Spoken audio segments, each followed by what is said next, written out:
कि वह नाक और फूल, इन दोनों के मध्य एक सामान्य गंध है। नाक में प्रविष्ट हुई पुष्प गंध का प्रत्यक्ष ज्ञान होता है और नाक से दूर पुष्प गंध का अनुमान से परोक्ष ज्ञान होता है। लेकिन नाक और फूल के मध्य देश भाग में जो सामान्य गंध होती है, उसका ग्रहण प्रत्यक्ष अथवा अनुमान ज्ञान न होने पर भी हम ये तो नहीं कह सकते कि वो है नहीं।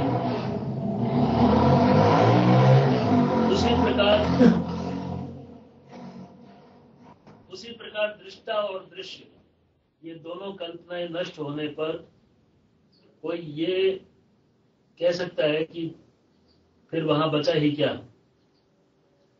तब वास्तव में दृष्टा और दृश्य, ये कल्पनाएं नष्ट होकर जो शेष स्थिति रह जाती है, उस स्थिति को जो अनुभव से देखता है, दृष्टा दृश्य खत्म हो गए। जैसे दीर्घ काल स्वप्न काल में ये तो अदृष्टा है ना आपका कोई दृश्य। स्वप्न गहरी नींद में क्या देखते, कुछ नहीं देखते आप, दृष्टा भी नहीं है, दृश्य आपका। लेकिन फिर इससे संसार गायब हो गया क्या? इसी प्रकार से दृष्टा और दृश्य दोनों समाप्त होने पर कोई सत्ता ऐसी बसती है जो सत्ता उस सत्ता उस अस्तित्व हो जाती है, वो है ब्रह्म है। दृष्टा दृश्य समाप्त होने पर भी जो कुछ बनता है, दृष्टा सारे दृष्टा समाप्त हो जाते हैं, सबके दृश्य समाप्त हो जाते हैं, तब जो शेष बनता है वो ब्रह्म बनता है। तो उसे दृष्टा दृश्य दोनों नहीं है। कठिन लगता है लेकिन इतना कठिन नहीं है। आप थोड़ा बुद्धि से आगे विचार करके अनुभव से आप देखोगे तो ये आपको आसानी समझ में आने की बात है। वो बिना प्रकाश के ही प्रकाश है, नियम्य के बिना ही स्वभावतः नियामक है, जो स्व अंग से ही अवकाश को सर्वत्र भर देता है, अर्थात वो स्वयं ही सर्व आकाश में भरा हुआ है। जो नाद में ही निनादित है, स्वाद भी जिसका स्वाद ले सकता है, जो आनंद से ही भोगा जाने वाला आनंद है, वैश्विक सुख को प्राप्त हुआ अधिष्ठान भूत सुख है, सूर्य आदिकों को प्राप्त हुआ स्वयं प्रकाश तेज है, जिस महाशून्य में शून्य अर्थात जगत का अत्यंत अभाव भी डूब जाता है,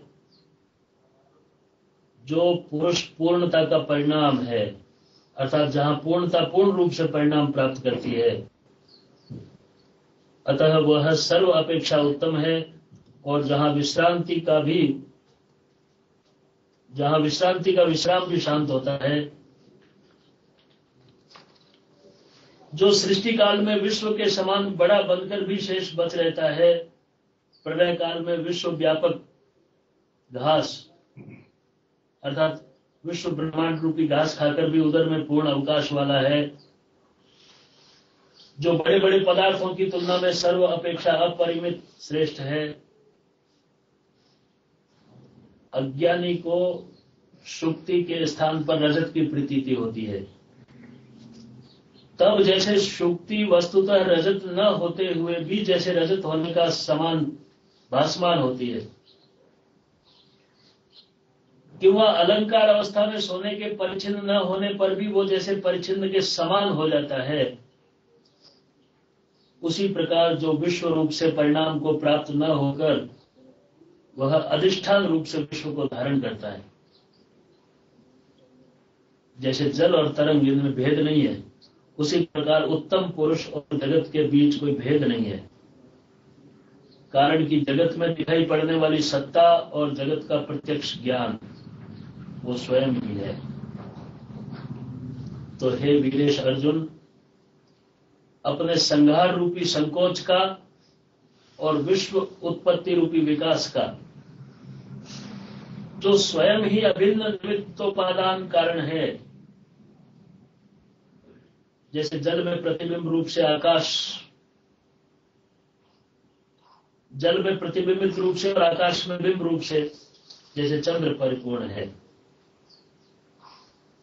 जिस प्रकार वह विश्व की उत्पत्ति से कोई विकारी नहीं होता, विश्व के नाश होने पर भी वह कहीं जाता नहीं है,